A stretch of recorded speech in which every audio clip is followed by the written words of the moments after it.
big question is where stocks go next, and that's all going to depend on the four biggest companies of the planet, or at least four of them, this afternoon. What do you think happens? That's right. Yeah, it's been a fascinating day in the markets. I mean, one of the biggest days that we've had in a long time, given the Fed decision, the war in the Middle East, and four of the Mag 7 companies reporting earnings today. So we've got a combination of Facebook, Microsoft, Amazon, and Google all reporting this afternoon. So it'll be interesting to see how they've progressed towards monetizing that AI, and can they show profitability given the AI capex that they've announced over this last year. What happens in a scenario where one performs well, one performs not so well? Which route does the market take? That's a great question, and what I think is those four companies alone represent 15% of the market cap of the S&P 500. So even one of them, if it starts to sell off, is going to have an impact on the index as a whole.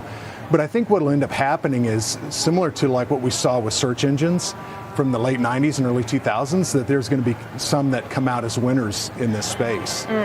And now all of them have different revenue streams available to them, but I think ultimately the AI race will come down to a handful. Is there a particular one that you're most excited or looking more keenly towards hearing from? I'm really fascinated with a combination of Amazon. One, because we still need to figure out, we need to determine like what their cloud infrastructure is going to look like, and if there's an impact in Iran with the war in Iran. But Microsoft with Copilot, that's going to be fascinating to me, because Copilot for me is the least used out of all the AI technologies that are out there from my perspective. And you personally? Me personally, yeah. Oh, interesting. Okay. Yeah, I know that one of the metrics is going to be very closely watched around the co-pilots, how many seats, obviously, they're going to update the market with. That's right. So that's obviously going to be very interesting. As far as the overall market performance is concerned, obviously we made back all the Iran war losses. We got back to the all-time highs. A lot of that has been driven by the growthier parts of the market once again. I mean, technology was back in the driver's seat. But then we get to a situation where obviously we're in a bit of a holding pattern ahead of what we hear from with these Mag 7 members. But you've got Trump saying they're preparing for an extended blockade. You've got WTI back in triple digits. I mean, how much more can the markets take? Because they seem to have been pretty good, pretty resilient in the face of things. That sort of shrugging off all of this and kind of thinking that this is all going to come to an end. But I mean, can we keep going? Well, that's kind of the question that we have. I mean, essentially, even if the blockade ceased today and there was a peace treaty in place, the infrastructure that was destroyed during this war will take months to rebuild. And so we're in for at least an intermediate term before oil prices can come back down. Having said that, if this thing extends further, it's going to impact the consumer more and more, because we see the pinch at the gas pump.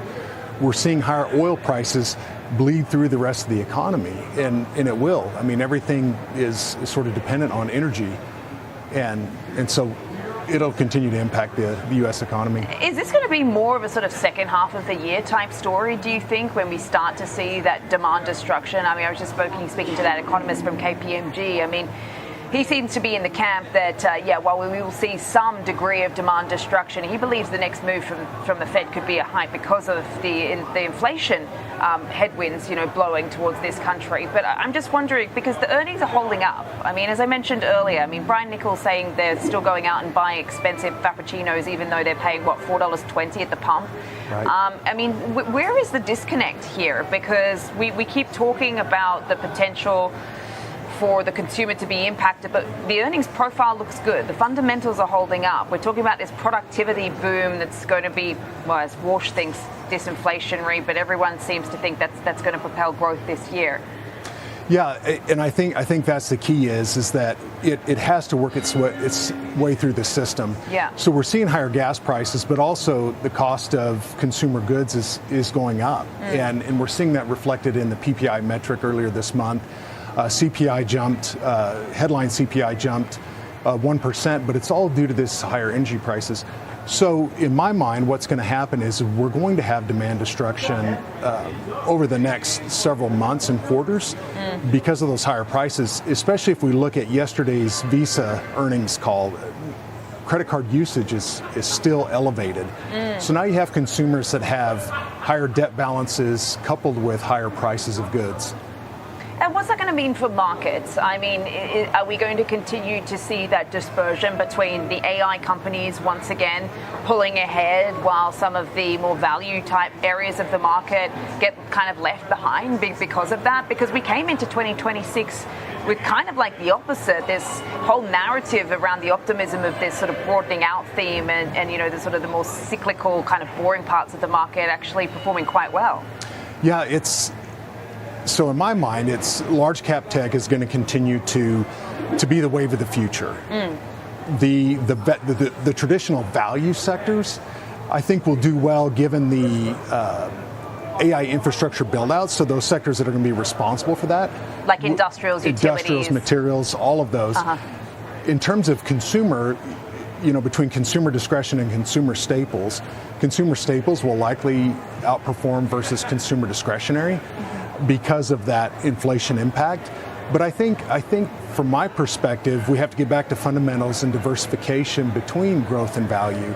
And even with fixed income, I know yields are higher today, but it's fixed income is an asset class to invest in and can provide diversification and less correlated assets.